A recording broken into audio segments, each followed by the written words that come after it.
Hi guys, this is Robyn Gough here. Today I'm going to be teaching you a new macrame pattern. I'm not going to be calling it an intermediate pattern just yet, but it is my second tutorial. The first tutorial that I've recorded is for total beginners, and it demonstrates how to actually do these knots in the first place. If you haven't seen that, I recommend you go and take a look at it. It's on my YouTube page and you can see it here on my blog. But I'm just going to dive straight in. I'm going to give you some handy hints, tips and ideas as well whilst I'm doing this. As with all of my videos, I will demonstrate the knots slowly to begin with, and then I will play them to you in double time. Macrame is a time heavy process, so you don't get bored, but you still get to see how it's put together. Okay, so the pattern I'm going to be making today, I'm going to be making out of my 3mm macrame cord. Super soft. It's available in my shop, so if you'd like to get your hands on some, I am doing a special promotion at the moment where if you order 2, you only have to pay the shipping price of 1. So you get 2 kilograms, 240 meters in a reel, 480 meters altogether. It's really good quality stuff, so go and check it out. So the pattern that we're going to be looking at today is part of my talisman collection. I call them talismans because they consist of like a back pattern and then what I like to call chains. That's not the proper terminology for it, I wouldn't imagine. It's just what I like to call it. So 4 chains. This cotton cord I have pre-cut, obviously, and this is 120 centimeters long. So 120 centimeters might seem quite long, however the knots that we're going to do are quite cord intensive, so I am going a bit overboard at the moment. I might recommend that you use something slightly shorter afterwards.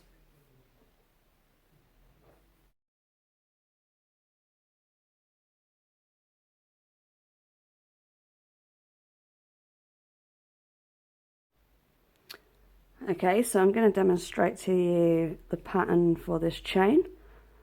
It consists of diagonal hitches, 4 strands. So always cross these over to begin with, but try not to get them confused. So that's 2 hitches there, or half hitches I should probably say. I'm not fantastic at technical language for macrame. I consider these knots to be lines, and then I consider square knots to sort of be kisses or X's. I think this is because I'm actually a trained illustrator, so I just see things in a visual way. But that was diagonal half hitches to the left. And we're going to do the same, but in the other direction to the right. The great thing about macrame knots is that you have to mirror your actions to do them. So you do the same thing, but just with the opposite hands leading. Should probably apologise for my croaky voice this morning. I've woken up with no words, which is a shame to be talking to you guys, but there you go. So, cool. We now have a line on each side. You can always check by going 1, 2, 3, 4, 1, 2, 3, 4. They've definitely got a match.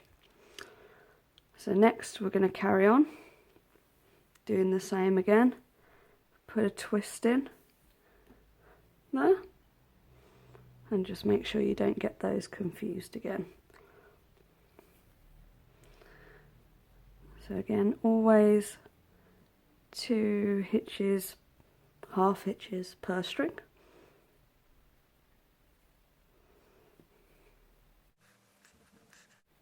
But this time we're just going to leave some hanging over. We're not going to do this one here. So it's a shorter amount. Same again on the other side.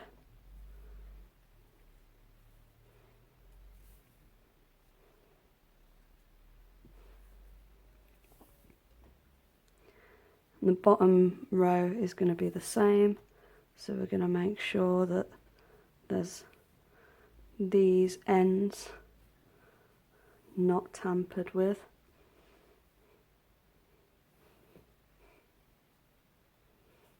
So another twist in the middle. And then, as you'll see, there's only one cord to go with now. But we'll put 2 on there anyway.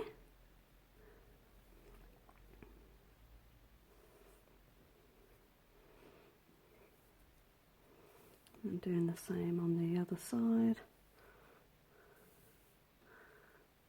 So that we've got something like that.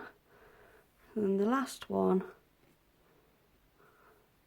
you're just going to put a twist in. You can choose which direction, doesn't matter. Like so. So I always go back and give my knots a bit of a fiddle and a pull, really, to make them look right, consistent. With this type of combination, you can do that by holding the line and just giving them a bit of a nudge, like so. And there we have a really nice diamond.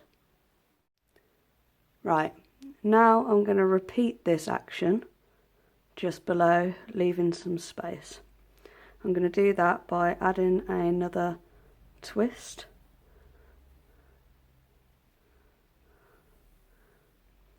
And then laying out my lines where I want them to go.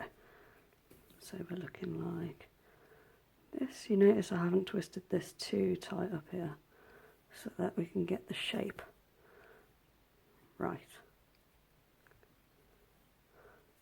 2.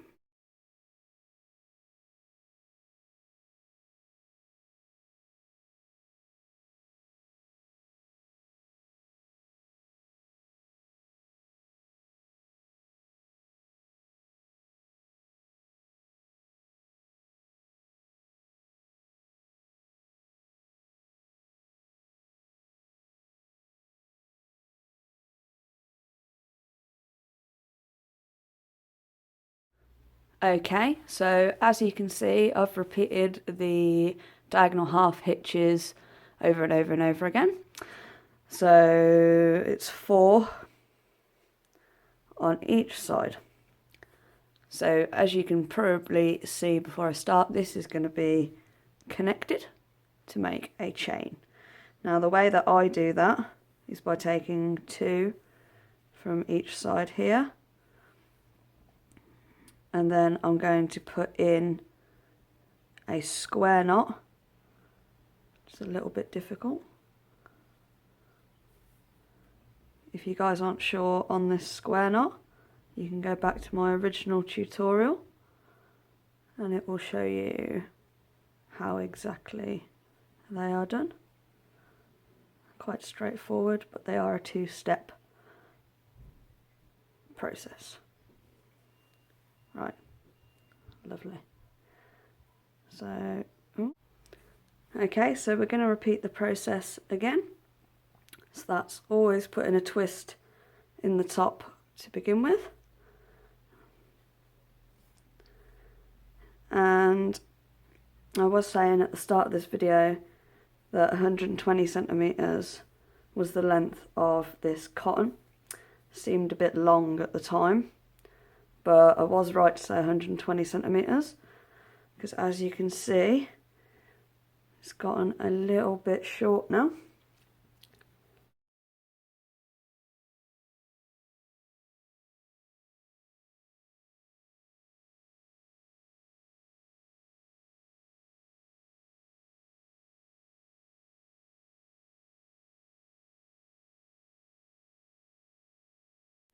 Okay, so the next step is to put the middle panel together. So I have hung 3, 5 and 3. And to make this a bit less visually confusing, I'm just going to lift these up and fold this over for you guys.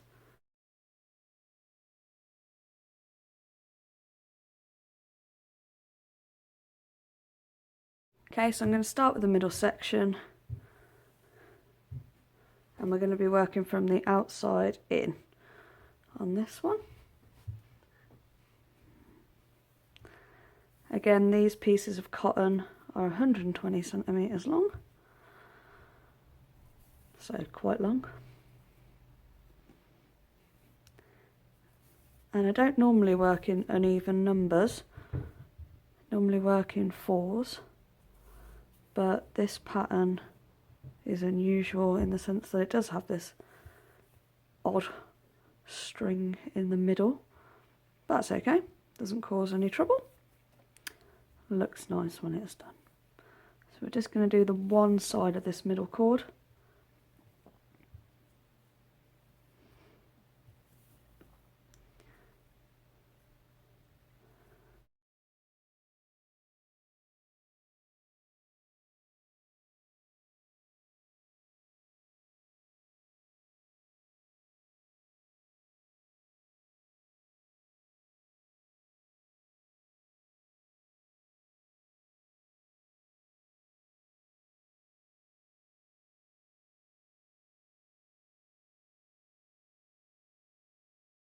And I'm going to do the same on this side, but just coming this way.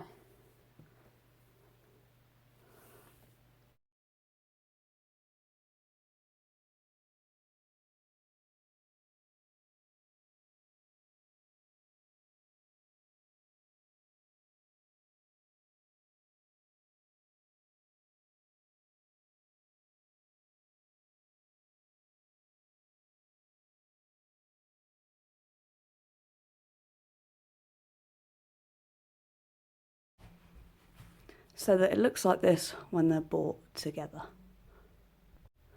So now I'm going to be creating square knots to go inside these diamonds.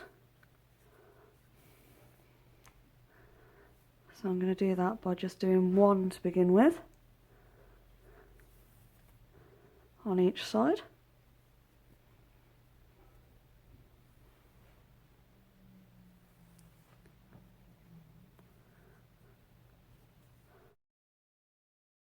It's really important that if you're going to be working in diamond patterns, that before you continue to do the next part of the diamond, you do the filler first, because once those cords are locked in, you'll have to untie them otherwise, and it can be a bit annoying.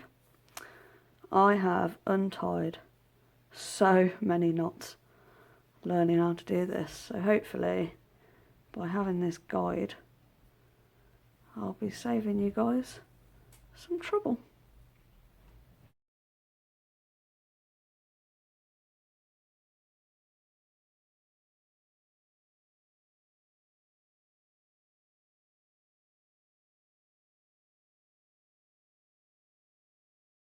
Right, now we're going to join them up. So taking this outside cord, bringing it in the opposite direction.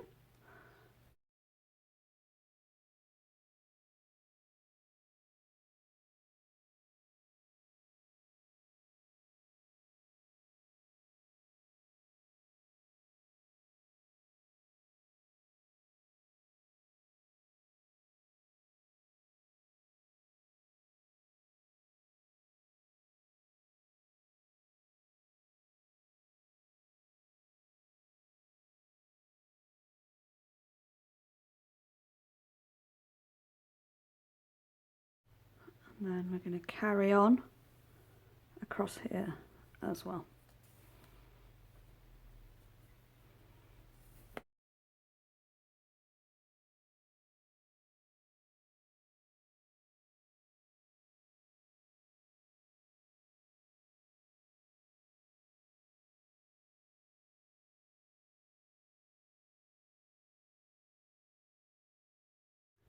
Okay, so looking at the top of this, I'm going to go down 1, 2, 3, and then I'm going to pick this string here to do more of these.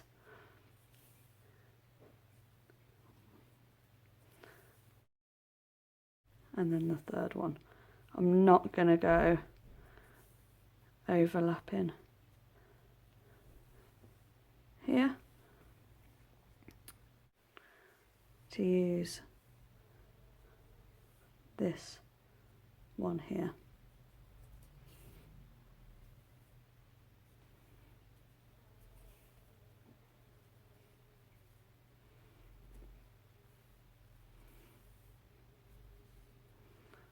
But what I am going to do is also tie the end so that there's only one string left over. Makes it into this sort of ovally shape, which I really like. So same again on this side, 1, 2, 3, using the 4th string.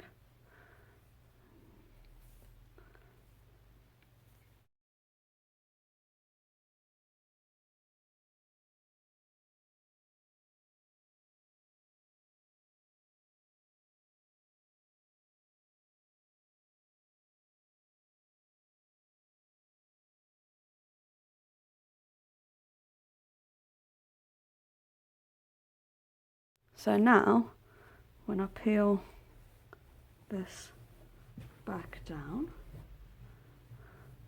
and we have a look at how it all fits together, we should have a pretty good looking piece.